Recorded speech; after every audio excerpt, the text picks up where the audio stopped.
दोस्तों, यदि आप परीक्षा मास्टर पर बिल्कुल नए हैं तो इस चैनल को सब्सक्राइब कर लीजिए तथा इसके पास में स्थित बेल आइकन को भी लाइक कर लीजिए ताकि हमारे वीडियो की सूचना सबसे पहले दोस्तों, भारतीय न्याय संहिता विधेयक 2023 संशोधित संस्करण में धारा 104 को बदल दिया गया है। दोस्तों, वर्तमान में देश के ट्रक चालक भाइयों ने केंद्र सरकार द्वारा आईपीसी की जगह भारतीय न्याय संहिता यानी कि बीएनएस शॉर्ट फॉर्म में बीएनएस की धारा 104 को लागू करने का विरोध कर रहे हैं। ये धारा हिट एंड रन केस से संबंधित बताई जा रही है।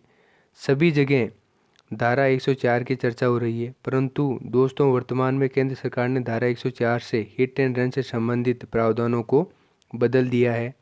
यही सत्य है, पूरी बात को समझते हैं। दोस्तों, 11 अगस्त 2023 को केंद्र सरकार ने देश की आपराधिक न्याय प्रणाली में सुधार के लिए 3 नए विधेयक संसद में पेश किए। 3 विधेयक इस प्रकार से थे जो बदलने के लिए प्रस्तुत हुए। भारतीय दंड संहिता 1860 जिसे आईपीसी 1860 के नाम से जाना जाता है, इसको बदलने के लिए भारतीय न्याय संहिता विधेयक 2023 शॉर्ट में बीएनएस लाया गया। इसके बाद सेकंड जो कानून है दंड प्रक्रिया संहिता 1973 जिसे सीआरपीसी के नाम से जानते हैं, इसको बदलने के लिए भारतीय नागरिक सुरक्षा संहिता विधेयक 2023 बीएनएसएस लाया गया। और जो है भारतीय साक्ष्य अधिनियम 1872 कानून को बदलने के लिए भारतीय साक्ष्य विधेयक 2023 यानी बीएसबी लाया गया।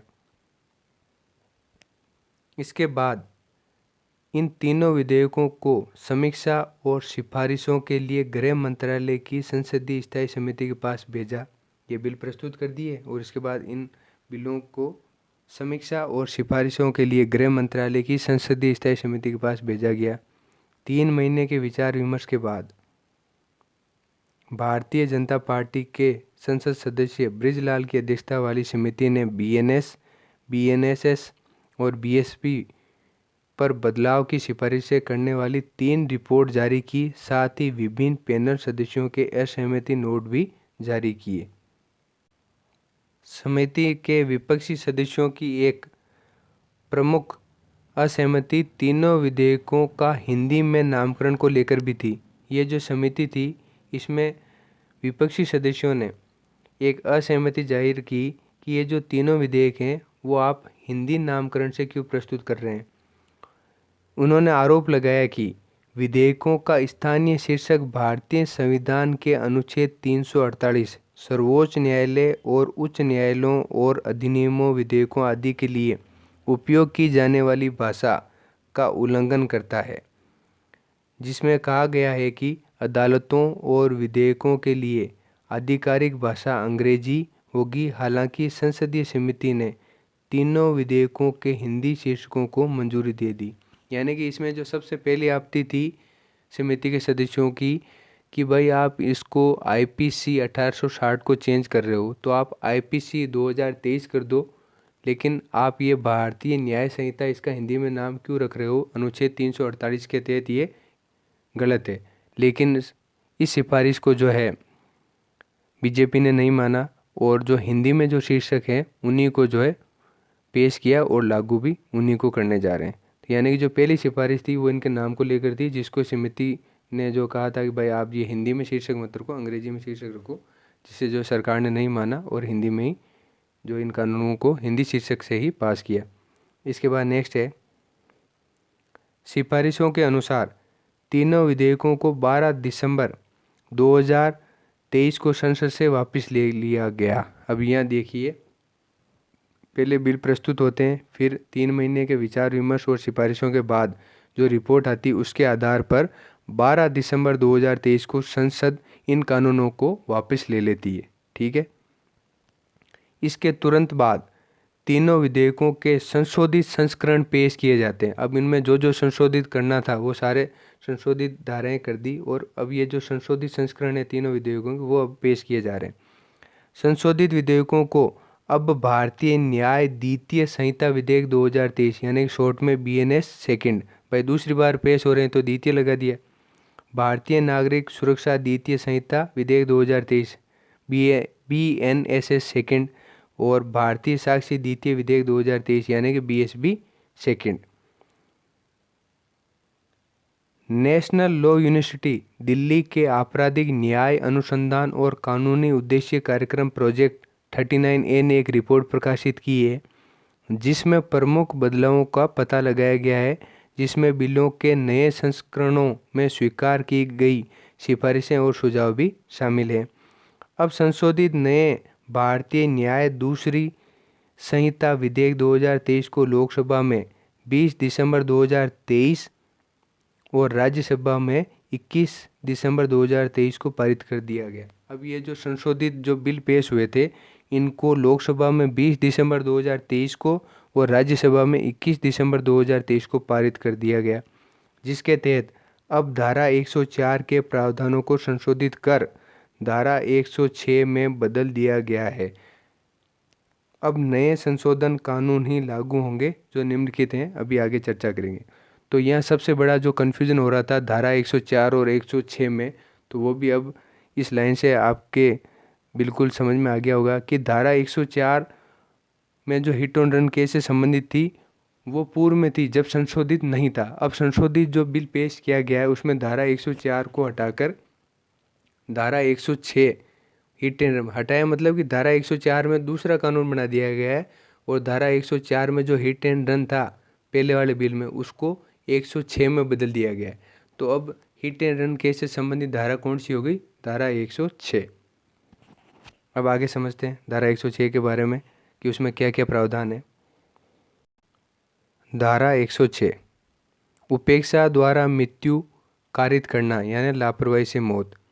धारा 106(1) के तहत जो कोई उतावलेपन से या उपेक्षापूर्ण किसी ऐसे कार्य से किसी व्यक्ति की मृत्यु कारित करेगा जो आपराधिक मानव वध की कोटि में नहीं आता है, वे दोनों में से किसी भांति के कारावास से जिसकी अवधि 5 वर्ष तक की हो सकेगी दंडित किया जाएगा और जुर्माने के लिए भी दायी होगा। ये कानूनी भाषा है, अब इसको आसान भाषा में समझिए।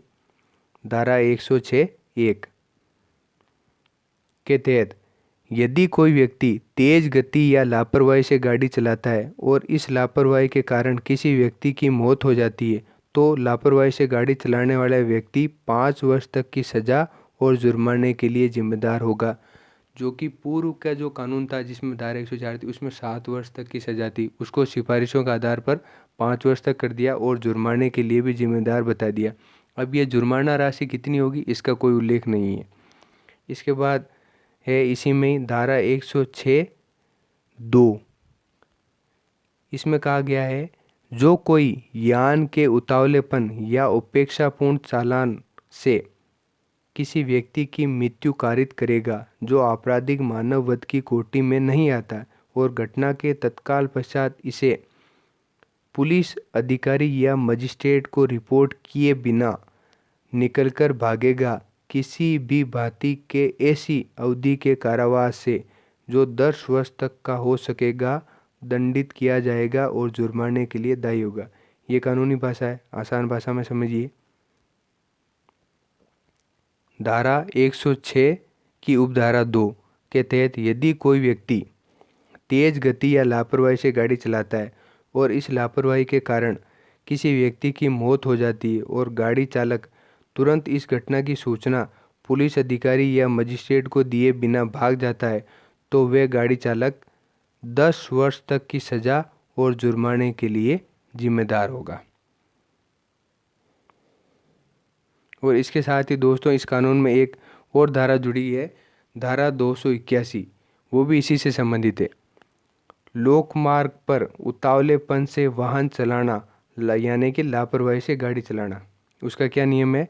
धारा 281 के तहत जो कोई किसी लोकमार्ग पर ऐसे उतावलेपन या उपेक्षा से कोई वाहन चलाएगा या सवार होकर हाँकेगा जिससे मानव जीवन संकटापन्न हो जाए या किसी अन्य व्यक्ति को उपहित या क्षतिकारित होना संभाव्य हो, वे दोनों में से किसी भांति के कारावास से जिसकी अवधि 6 मास तक की हो सकेगी या जुर्माने से जो 1000 रुपये तक का हो सकेगा या दोनों से दंडित किया जाएगा।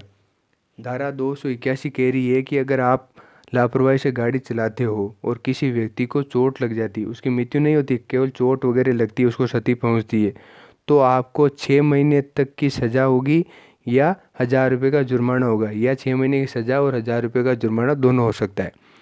अब दोस्तों ये कानून आप समझ गए होंगे, सही है या गलत है वो एक अलग चीज़ है, लेकिन कानून में जो धारा 106(1)(2) और धारा 281 में जो लिखा हुआ है उसमें कहीं भी नहीं लिखा है कि ट्रक चालकों के लिए ये कानून है। ये कानून ट्रक चालकों के साथ साथ सभी के लिए है जो गाड़ी का चला रहे हैं, चाहे वो दुपहिया वाहन चला रहे हो, चाहे तिपहिया, चाहे चौपहिया। तो दोस्तों विशेष तौर पर ये है कि ये ट्रक चालकों का कानून नहीं है, ये सभी के लिए है। अगर आप किसी ने भी जो है वाहन चलाते समय लापरवाही की तो उसको आपको इन धारा 106(1)(2) और धारा 281 के तहत सज़ा हो सकती है। अब ये कानून में और क्या क्या संशोधन होना है ये तो भविष्य की बातें हैं, लेकिन जो कानून में जिन जिन बातों का स्पष्ट उल्लेख था उनको मैंने आपको विस्तार से और बिल्कुल आसान भाषा में समझा दिया है। तो दोस्तों इस वीडियो में मैंने आपको जो है संशोधित भारतीय न्याय संहिता 2023 के कानून को विस्तार से समझा दिया है। अब इस कानून में क्या क्या संशोधन और हो सकता है इसके बारे में आप अपने सुझाव कमेंट बॉक्स के माध्यम से दीजिएगा। अगर ये वीडियो पसंद आया हो तो इसे लाइक कीजिएगा और अपने दोस्तों में ज़रूर शेयर कीजिएगा। इस वीडियो को देखने के लिए धन्यवाद दोस्तों। जय हिंद, जय भारत।